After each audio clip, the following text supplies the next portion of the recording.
بسم اللہ الرحمن الرحیم۔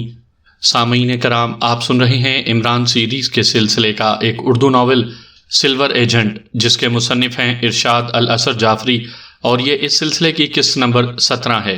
مجھے امید ہے آپ کو میری یہ کاوش پسند آ رہی ہوگی۔ آپ نے اگر ابھی تک میرا چینل کہانی گھر سبسکرائب نہیں کیا تو ابھی میرے چینل کو سبسکرائب کر کے بیل نوٹیفیکیشن آن کر لیجئے تاکہ آنے والی ہر نئی کہانی کی اطلاع بروقت آپ تک پہنچ سکے۔ جوزف ہوش میں آؤ، عمران صاحب خطرے میں ہیں، تم نے انہیں بچانا ہے، بلیک زیرو نے جوزف کو آوازیں دیتے ہوئے کہا۔ اس وقت جوزف کو ہوش میں لانا بہت ضروری تھا۔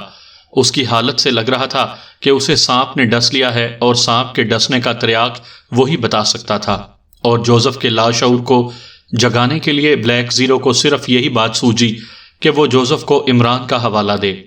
جوزف کا عمران سے روحانی تعلق تھا، اور اسی تعلق کی بنا پر ہی جوزف کے لاشعور کو کام میں لایا جا سکتا تھا۔ بلیک زیرو کا حربہ کارگر ثابت ہوا، اور جوزف نے کراہتے ہوئے آنکھیں کھول دیں۔ جوزف، تمہیں سانپ نے ڈسا ہے، بتاؤ میں تمہارے ساتھ کیا کروں؟ جیسے ہی جوزف نے آنکھیں کھولیں، بلیک زیرو نے اس کے گال تھپ تھپاتے ہوئے کہا۔ جوزف نے دائیں طرف دیکھا اور ایک درخت کے پتوں کی طرف اشارہ کیا۔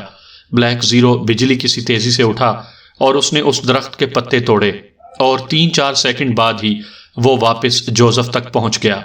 جوزف کے قریب پہنچ کر اس نے دیکھا کہ جوزف کی آنکھیں ایک بار پھر بند ہو چکی تھیں۔ بلیک زیرو نے جوزف کا منہ کھولا اور اس نے پتوں کو دبایا تو پتوں میں سے رس نکل آیا۔ اس نے وہ رس جوزف کے منہ میں ٹپکایا۔ 8-10 قطرے جوزف کے منہ میں گئے، اور پھر چند سیکنڈوں بعد ہی جوزف نے آنکھیں کھول دیں۔ 2-3 منٹ تک وہ آنکھیں کھولے لیٹا رہا، پھر اس نے اٹھنے کی کوشش کی۔ بلیک زیرو نے اسے اٹھنے میں مدد دی۔ وہ جوزف کو سہارا دے کر جھاڑیوں سے کچھ دور لے آیا۔ جھاڑیوں کے کانٹوں کی وجہ سے جوزف کافی زخمی بھی ہو چکا تھا، اور اس کے زخموں سے خون رس رہا تھا۔ جوزف، تم تو زخمی بھی ہو، بلیک زیرو نے جوزف سے کہا۔ طاہر صاحب، اب مجھے چھوڑ دو، یہ زخم ابھی ٹھیک ہو جائیں گے، جوزف نے بلیک زیرو سے کہا۔ بلیک زیرو نے اسے چھوڑ دیا تو وہ ایک درخت کی طرف بڑھا۔ اس درخت پر خوبانی کی طرح کے پھل لگے ہوئے تھے۔ جوزف نے اس درخت کے پھل توڑ کر کھائے اور بلیک زیرو کے قریب آ گیا۔ اب وہ حشاش بشاش لگ رہا تھا۔ جوزف، تم تو جنگلی کے ساتھ جا رہے تھے، کیا اس نے تمہیں دھکا دیا تھا؟ بلیک زیرو نے پوچھا۔ یس طاہر صاحب، ایک لمحے کی غفلت کی وجہ سے میں مار کھا گیا، جوزف نے کہا، اور پھر اس نے بلیک زیرو کو تفصیل بتانا شروع کی۔ جو ہوا سو ہوا، اب تم نے ہوشیار رہنا ہے، تمہاری غفلت سے صرف تمہیں ہی نہیں بلکہ تمہارے ساتھیوں کو بھی نقصان پہنچ سکتا ہے، بلیک زیرو نے جوزف سے کہا۔ یس طاہر صاحب، مجھے افسوس ہے، اب غفلت نہیں ہوگی، جوزف نے بلیک زیرو سے کہا۔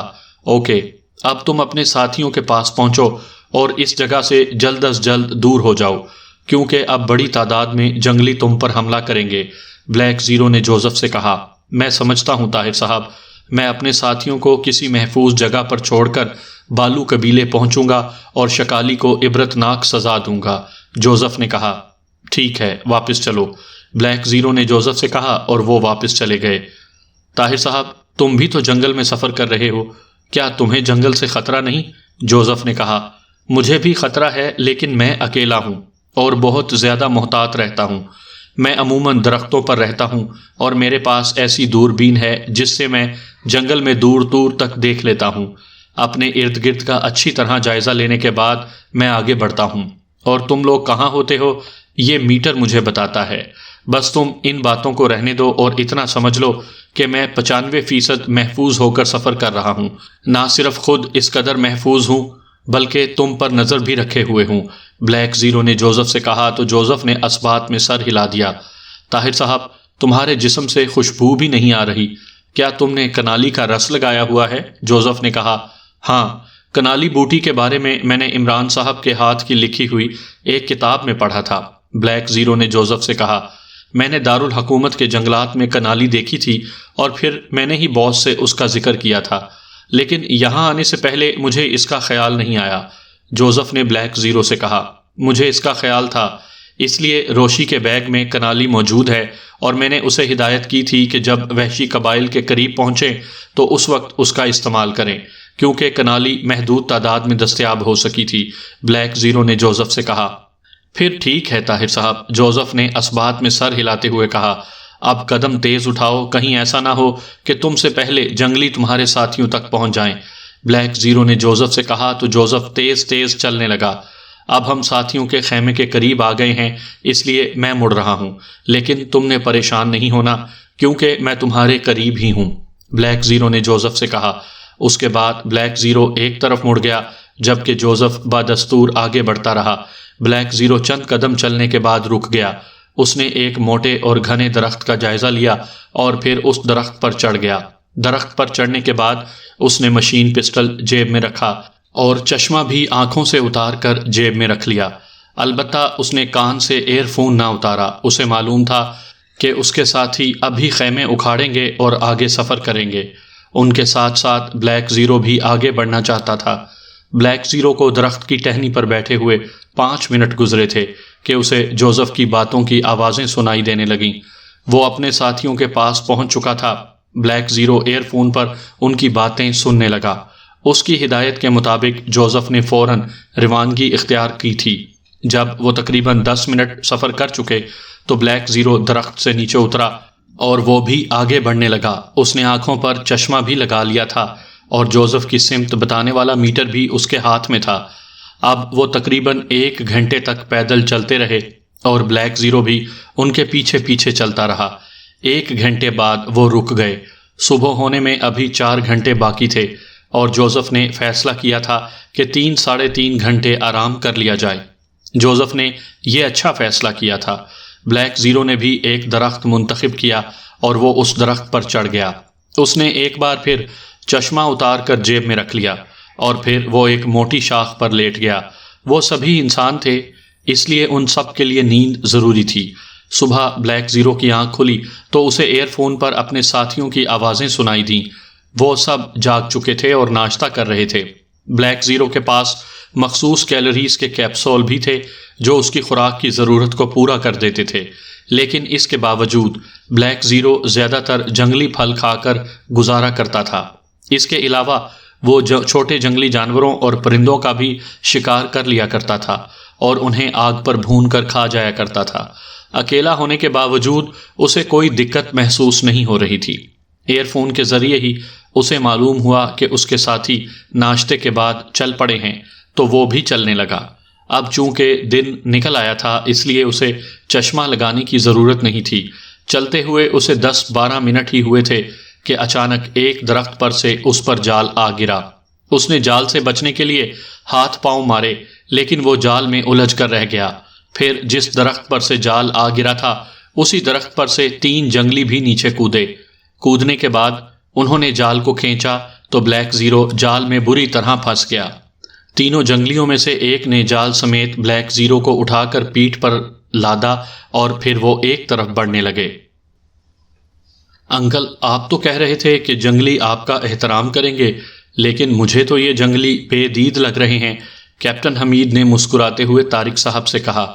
کرنل فریدی کی موجودگی میں مشکل لمحات میں وہ گھبراہٹ کا کچھ مظاہرہ کر لیا کرتا تھا، لیکن کرنل فریدی کی غیر موجودگی میں وہ چونکہ اپنے ساتھیوں سے سینئر تھا اس لیے اب وہ گھبراہٹ اور خوف کا اظہار نہیں کر سکتا تھا۔ قدرتی طور پر اس کے اندر حوصلہ پیدا ہو گیا تھا۔ اس وقت وہ سب ایک میدان میں موجود تھے۔ میدان میں درختوں کے موٹے موٹے تنے قریب قریب گاڑے گئے تھے اور ان سب کو ان سے باندھ دیا گیا تھا۔ رشیدہ اور ریکھا بھی بندھی ہوئی تھیں۔ ابھی ان کا مقدس دیوتا سفید نیولا میری جیب میں ہے، وہ باہر آئے گا تو یہ میرا احترام کریں گے۔ جواب میں طارق صاحب نے مسکراتے ہوئے کہا، پھر تو یہ سفید نیولے کا احترام ہوا، آپ کا احترام تو نہ ہوا۔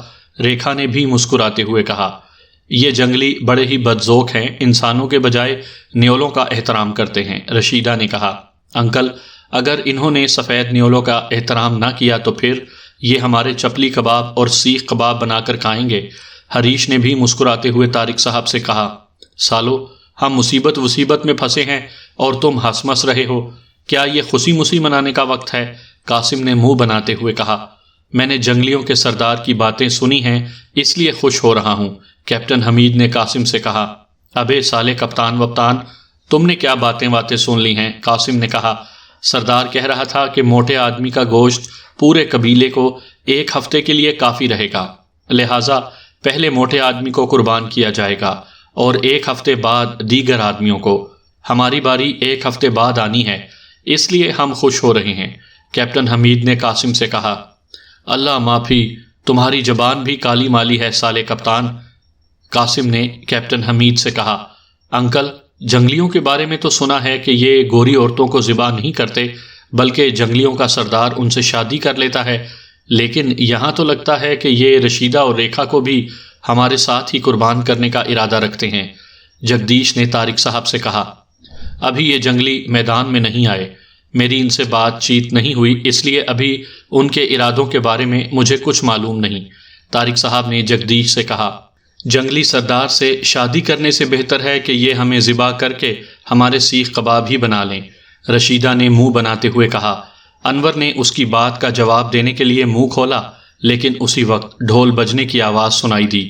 ڈھول کی آواز سن کر انور کا منہ بند ہو گیا اور ان سب نے جھونپڑیوں کی طرف دیکھا۔ جھونپڑیاں میدان سے کچھ دور تھیں۔ جیسے ہی ڈھول بجنا شروع ہوا، جھونپڑیوں سے جنگلی باہر آنے لگے۔ ان جنگلیوں میں مرد، عورتیں، بچے، بوڑھے سبھی شامل تھے۔ تھوڑی ہی دیر میں سینکڑوں جنگلی جھونپڑیوں سے باہر آ چکے تھے۔ اب ڈھول کے ساتھ ساتھ وہ رقص کرتے ہوئے میدان کی طرف آ رہے تھے۔ پھر کچھ ہی دیر میں وہ سب میدان میں پہنچ گئے۔ عورتیں، بچے اور بوڑھے تو قطاروں میں کھڑے ہو گئے، جبکہ نوجوان جنگلی دائرے کی شکل میں رقص کرنے لگے۔ رقص کے دوران وہ وقتاً فوقتاً نعرے بھی بلند کر لیتے تھے۔ انکل، آپ کو ان کے نعروں کی سمجھ آ رہی ہے؟ کیپٹن حمید نے طارق صاحب سے پوچھا۔ ہاں، میں ان کی زبان سمجھ رہا ہوں، میں ان سے بات کر لوں گا، طارق صاحب نے کہا۔ انکل، آپ ان سے کہیے گا کہ ہم خوشی سے اس موٹے کی قربانی دینے کو تیار ہیں، کیپٹن حمید نے کہا۔ ابے سالے، تم مردار جانور ہو، اس لیے تمہاری قربانی جائز واج نہیں ہے، قاسم نے غصیلے لہجے میں کہا۔ تو اس کی بات سن کر سب کے چہروں پر مسکراہٹ آ گئی۔ سفر پر روانہ ہونے سے پہلے انہیں بتا دیا گیا تھا کہ سفر میں ان کے ساتھ کیا کیا حالات پیش آ سکتے ہیں، اس لیے وہ اس وقت گھبرائے ہوئے نہیں تھے، کیونکہ وہ ذہنی طور پر ان حالات کے لیے تیار ہو کر آئے تھے، اور ویسے بھی وہ سب موت سے ڈرنے کے بجائے اس کی آنکھوں میں آنکھیں ڈالنے والے لوگ تھے۔ البتہ جو جنگلی انہیں دیکھ رہے تھے ان کی آنکھوں میں حیرت کے تاثرات تھے، کیونکہ یہ لوگ ہنس رہے تھے۔ ان سے پہلے بھی ان جنگلیوں نے جدید دنیا کے چند لوگوں کو پکڑا تھا۔ جدید دنیا کے افراد کے علاوہ وہ اپنے مخالف جنگلی قبیلے کے افراد کو بھی پکڑ لیتے تھے، اور وہ سب لوگ خوف زدہ ہو جاتے تھے، روتے تھے، چیختے تھے، لیکن یہ لوگ مسکرا رہے تھے اور انہیں اس بات پر حیرت ہو رہی تھی۔ ڈھول بجتے بجتے اس میں ایک دم تیزی آ گئی، اور پھر انہوں نے ایک بڑی جھونپڑی سے ایک لمبے تڑنگے جنگلی کو نکلتے دیکھا، جس کے سر پر مور کے پروں سے بنا ہوا تاج تھا۔ اس کے چہرے پر وہ تکبر موجود تھا جو دنیا بھر کے حکمرانوں کے چہروں پر نظر آتا تھا۔ اس جنگلی کے ارد گرد بہت سے جنگلی موجود تھے، جن کے ہاتھوں میں نیزے اور تلواریں تھیں۔ تاج والا جنگلی متکبرانہ انداز میں چلتا ہوا میدان میں آ گیا۔ میدان کی ایک طرف بانس سا بنا ہوا ایک چبوترا تھا، اور اس چبوترے پر درختوں کی ٹہنیوں کا بنا ہوا ایک تخت بھی رکھا ہوا تھا۔ سردار اس تخت پر آ کر بیٹھ گیا، جبکہ اس کے ارد گرد چلنے والے جنگلی چبوترے سے نیچے کھڑے ہو گئے۔ تخت پر بیٹھنے کے بعد سردار نے ان سب کا جائزہ لیا، اور پھر اس نے ہاتھ اٹھایا۔ اس کے ہاتھ اٹھاتے ہی ڈھول بجنا بند ہو گئے۔ عورتوں کو ہار پہنائے جائیں، سردار نے بلند آواز میں کہا، اور اس کی بات کا صرف طارق صاحب کو سمجھ آئی۔ اس کا حکم سنتے ہی قطاروں میں کھڑے ہوئے جنگلیوں میں سے 2 عورتیں آگے بڑھیں۔ انہوں نے ان جنگلی عورتوں کے ہاتھوں میں جنگلی پھولوں سے بنے ہوئے ہار دیکھے۔ وہ جنگلی عورتیں ریکھا اور رشیدہ کی طرف بڑھنے لگیں تو ڈھول بجنے لگے۔ رک جاؤ! اچانک ہی طارق صاحب کی تیز آواز گونجی تو ایک دم وہاں سناٹا چھا گیا۔ تمام جنگلیوں کی آنکھوں میں حیرت کے تاثرات ابھر آئے تھے، کیونکہ اس اجنبی اور جدید دنیا سے تعلق رکھنے والے نے ان سے انہی کی زبان میں بات کی تھی۔ تم ہماری زبان جانتے ہو؟ سردار نے حیرت بھرے لہجے میں طارق صاحب سے کہا۔ میں صرف تمہاری زبان ہی نہیں بلکہ اس دنیا میں موجود جنگلات میں جتنی بھی زبانیں بولی جاتی ہیں سب جانتا ہوں۔ طارق صاحب نے باروب آواز میں سردار سے کہا۔ اچھا، تم سچ کہہ رہے ہو؟ سردار نے ایک اور جنگلی زبان میں طارق صاحب سے کہا۔ میں صرف زبانیں ہی نہیں جانتا بلکہ تمہارے آباء و اجداد کو بھی جانتا ہوں۔ طارق صاحب نے مسکراتے ہوئے اسی زبان میں جواب دیا جو اس نے بولی تھی۔ کیسے؟ کون ہو تم اور یہ زبانیں کیسے جانتے ہو؟ سردار نے ایک تیسری زبان بولتے ہوئے کہا۔ اب میں تم سے دیوتاؤں کی زبان میں بات کروں گا۔ طارق صاحب نے سردار سے تیسری زبان میں بات کی۔ اس کے بعد طارق صاحب نے ایک اور اجنبی زبان میں 2-3 جملے ادا کیے۔ ہاں، میں جانتا ہوں کہ یہ دیوتاؤں کی زبان ہے، لیکن یہ زبان ہمیں نہیں آتی۔ اب تم بتاؤ کہ تم کون ہو؟ اس مرتبہ سردار نے پریشان لہجے میں کہا۔ احمق سردار، میں سورج دیوتا کا درباری ہوں اور اس دنیا کی سیر کرنے کے لیے آیا ہوں۔ اس دنیا میں ان انسانوں سے میری دوستی ہوئی ہے اور میں انہیں بھی اپنے ساتھ سیر کروا رہا ہوں، لیکن تم سارے احمق ہو اور تم نے ہمیں باندھ دیا ہے۔ میں نے ابھی تک سورج دیوتا سے تمہاری شکایت نہیں کی۔ اگر میں شکایت کر دوں تو ابھی یہاں کے سارے قبیلوں پر آگ کی بارش ہو جائے۔ طارق صاحب نے سردار کو ڈانٹنے والے انداز میں کہا۔ وہاں موجود سب جنگلی چونکہ طارق صاحب کی باتیں سن رہے تھے، یہ بات سن کر وہ سب خوف زدہ ہو گئے۔ طارق صاحب جس لہجے اور انداز میں بات کر رہے تھے وہ انداز ویسے ہی متاثر کن تھا۔ سردار بھی طارق صاحب کی بات سن کر تذبذب میں پڑ گیا۔ مقدس نیولے، یہ احمق سردار میری بات نہیں مان رہا۔ تو یہاں آ اور میری گواہی دے کہ میں نے جو کچھ کہا ہے وہ سچ ہے، اور میں دیوتا سے شکایت کر دوں تو یہ سب تباہ و برباد ہو جائیں گے۔ طارق صاحب نے بلند آواز میں کہا اور ساتھ ہی اس نے آسمان کی طرف بھی دیکھا۔ جیسے ہی طارق صاحب نے آسمان کی طرف دیکھا، سب جنگلیوں نے بے اختیار آسمان کی طرف نظریں اٹھائیں۔ طارق صاحب کی جیب میں سفید نیولا تھا جس کی انہوں نے بہت تربیت کی تھی۔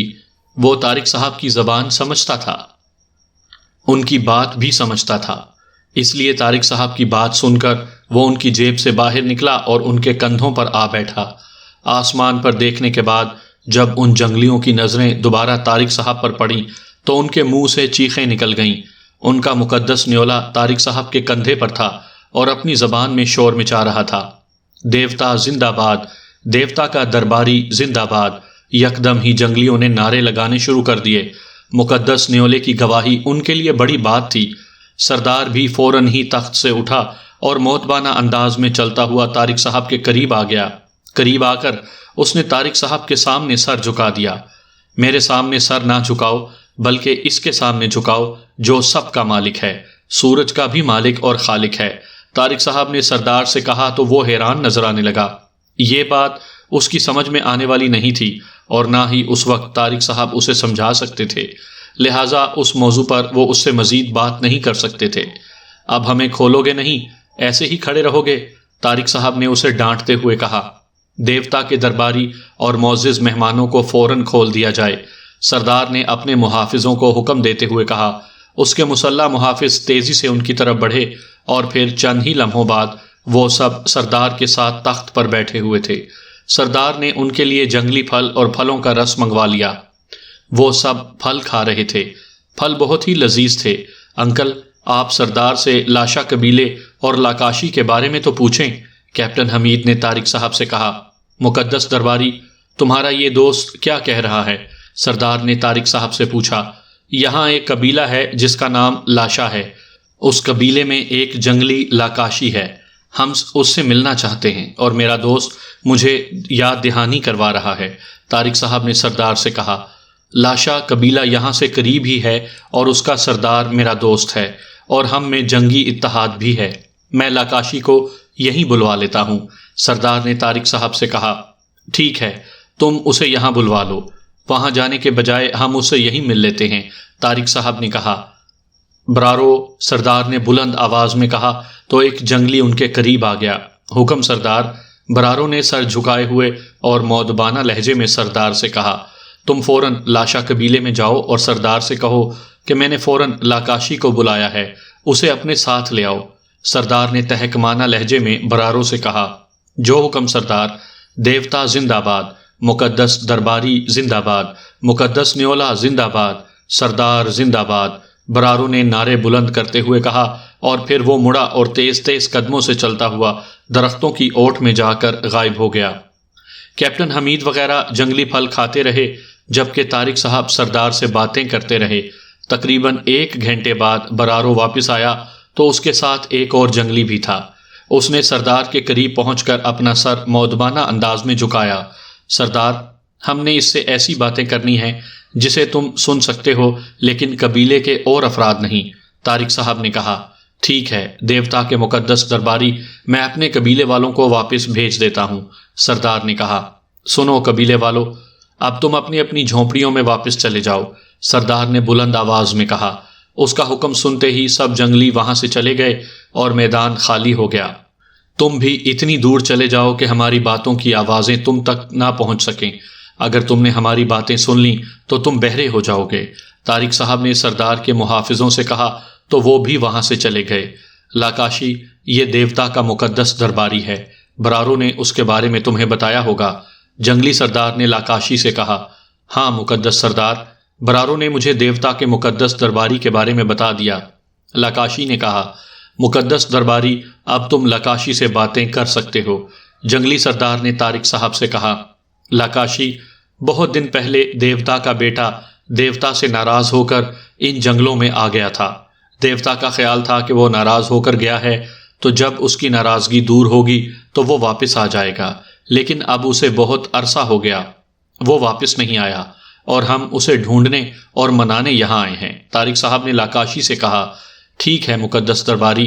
لاکاشی نے احترام بھرے لہجے میں کہا۔ وہ دراصل طارق صاحب سے پوچھنا چاہتا تھا کہ وہ اس سلسلے میں کیا کر سکتا ہے، لیکن احترام کی وجہ سے وہ یہ بات کہہ نہ سکا۔ مجھے یہاں بھیجتے وقت دیوتا نے بتایا تھا کہ تم نے دیوتا کے بیٹے کو دیکھا ہے اور تم ہمیں اس جگہ پر پہنچا سکتے ہو جہاں دیوتا کا بیٹا جنگل میں اترا تھا۔ طارق صاحب نے کہا تو جنگلی حیران نظر آنے لگا۔ مقدس درباری، میں نے تو دیوتا کے بیٹے کو نہیں دیکھا۔ لاکاشی نے حیرت بھرے لہجے میں کہا، تم یہ کہنا چاہتے ہو کہ دیوتا نے جھوٹ بولا ہے؟ طارق صاحب نے غصیلے لہجے میں کہا، نہیں مقدس درباری، دیوتا تو جھوٹ نہیں بول سکتا، لیکن میں بھول گیا ہوں۔ لاکاشی جنگلی نے بری طرح ہکلاتے ہوئے کہا، اس نے دیوتا کو جھوٹا کہہ دیا تھا، اور یہ ایسی بات تھی کہ صرف اس پر ہی نہیں بلکہ اس کے سارے قبیلے پر دیوتا کا قہر ٹوٹ سکتا تھا۔ ہاں تم نے ٹھیک کہا ہے، یہ بات تم واقعی بھول چکے ہو۔ میں تمہیں یاد دلا دیتا ہوں، دیوتا نے مجھے ساری باتیں اچھی طرح سمجھا دی ہیں۔ طارق صاحب نے اس بات میں سر ہلاتے ہوئے کہا، اور پھر وہ خاموش ہو گئے۔ لاکاشی ان کی طرف سوالیہ انداز میں دیکھنے لگا۔ یاد کرو، تم کچھ عرصہ پہلے ایک جگہ کھڑے ہوئے تھے کہ تم نے آسمان سے سیاہ بادل کے ایک ٹکڑے کو زمین پر اترتے دیکھا تھا۔ بادل کے اس ٹکڑے کو زمین پر اترتے دیکھ کر تم ڈر گئے تھے اور وہاں سے بھاگ آئے تھے۔ طارق صاحب نے کہا، ہاں مجھے یاد آ گیا، میں نے کالے بادل کو زمین پر اترتے دیکھا تھا اور ڈر کر بھاگ آیا تھا۔ لاکاشی نے اس مرتبہ تیز تیز لہجے میں کہا۔ اسے وہ واقعہ یاد آ گیا تھا۔ اس بادل پر دیوتا کا بیٹا سوار تھا اور اسی نے تمہارے دل میں خوف بھی پیدا کر دیا تھا کہ تم اسے بادل سے باہر نکلتے نہ دیکھو۔ طارق صاحب نے لاکاشی سے کہا، ہاں مجھے سب یاد ہے، دیوتا عظیم ہے، دیوتا مقدس ہے، اسے سب پتا ہے، دیوتا کے درباری بھی عظیم ہیں، ہم سب غلام ہیں، تم آقا ہو۔ لاکاشی نے عقیدت بھرے لہجے میں کہا۔ سردار بھی ان دونوں کی باتیں سن کر متاثر نظر آ رہا تھا۔ طارق صاحب کے لیے اس کے دل میں اور بھی زیادہ احترام پیدا ہو گیا تھا۔ تمہیں وہ جگہ یاد ہے جہاں بادل جنگل میں اترا تھا؟ طارق صاحب نے ان سے پوچھا۔ ہاں، میں اس جگہ کو کبھی بھی نہیں بھول سکتا، وہ یہاں سے 7 چاندوں کی دوری پر ہے، لاکاشی نے کہا۔ طارق صاحب اس کی چاندوں والی بات سمجھ چکے تھے۔ لاکاشی کے کہنے کے مطابق انہیں 7 دن تک جنگل میں چلنا تھا۔ لاکاشی، تم ہمیں اس جگہ لے چلو گے؟ طارق صاحب نے لاکاشی سے کہا۔ غلام حاضر ہے مقدس آقا۔ لاکاشی نے مؤدبانہ انداز میں طارق صاحب سے کہا، آقا، میں تمہارے لیے خچروں کا انتظام کر دیتا ہوں اور اپنا مخصوص جھنڈا بھی تم کو دے دوں گا۔ اس جھنڈے کی وجہ سے کوئی بھی جنگلی تمہارا راستہ روکنے کی جرت نہیں کرے گا۔ سردار نے کہا، ٹھیک ہے، تم خچر اور جھنڈا ہمیں دے دو۔ طارق صاحب نے اس بات میں سر ہلاتے ہوئے کہا، آقا، تم کب تک یہاں سے جانا چاہو گے؟ جنگلی سردار نے طارق صاحب سے پوچھا۔ ابھی اسی وقت، طارق صاحب نے کہا۔ آقا، کچھ دن میرے پاس رہ کر تم مجھے خدمت کا موقع دو، سردار نے طارق صاحب سے کہا۔ میں دیوتا کے بیٹے کو منا لوں، پھر تمہارا شکریہ ادا کرنے آؤں گا، طارق صاحب نے کہا۔ شکریہ کی کیا بات ہے آقا، ہم تمہارے غلام ہیں، سردار نے مؤدبانہ لہجے میں کہا۔ تم جانتے ہو دیوتا ناراض ہو کر تباہیاں پھیلا دیتا ہے اور خوش ہو کر انعام دیتا ہے۔ تم ہماری مدد کر رہے ہو تو دیوتا یقیناً تم سے خوش ہو کر تمہیں انعامات دے گا۔ میں بھی تمہاری سفارش کروں گا، طارق صاحب نے سردار سے کہا تو سردار خوش ہو گیا۔ ٹھیک ہے آقا، جو تمہارا حکم ہوگا ہم وہی کریں گے، سردار نے خوش ہو کر کہا۔ سردار، میں تم سے بہت خوش ہوا ہوں، طارق صاحب نے اسے مزید خوش کرتے ہوئے کہا۔ آقا، اب میں اپنے محافظوں کو بلا لوں؟ وہ تمہارے لیے خچر لے آئیں گے، سردار نے پوچھا۔ ہاں، انہیں بلا لو، اور ہاں، میرے ان دوستوں کا سامان بھی ہوگا، وہ بھی منگوا لو، طارق صاحب نے کہا۔ ٹھیک ہے آقا، میں تمہارے دوستوں کا سامان بھی منگوا لیتا ہوں، سردار نے کہا۔ پھر اس نے ہاتھ اٹھا کر کوئی اشارہ کیا تو چند لمحوں بعد اس کے محافظ دور درختوں کی اوٹ میں سے ظاہر ہوئے اور ان کی طرف بڑھنے لگے۔ سردار اور لاکاشی، یہ یاد رہے کہ ہمارے درمیان جو باتیں ہوئی ہیں یہ کسی اور کو معلوم نہ ہوں۔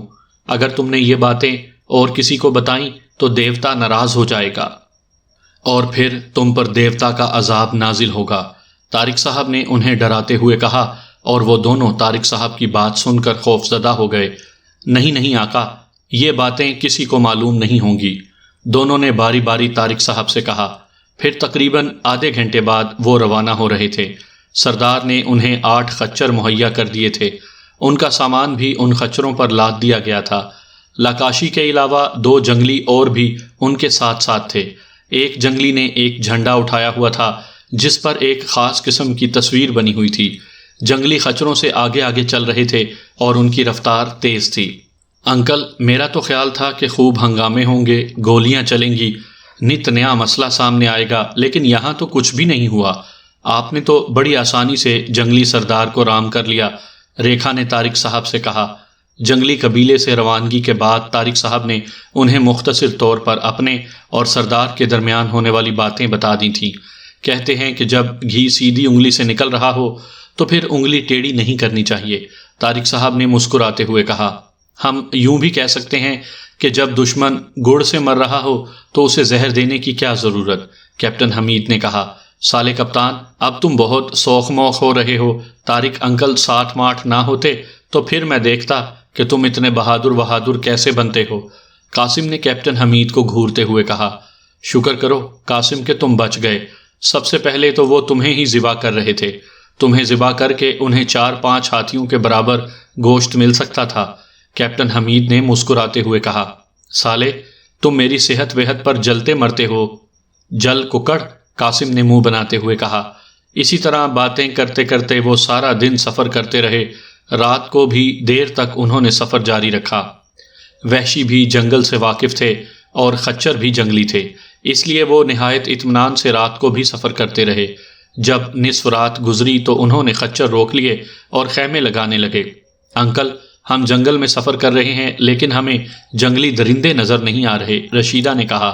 جنگل میں تمام درندوں کا الگ الگ علاقہ ہوتا ہے، ہاتھیوں کا علاقہ الگ ہوگا، شیروں کا الگ، بندروں کا الگ، ریچھوں کا الگ، اور یہ بہت کم دوسرے کے علاقے میں جاتے ہیں۔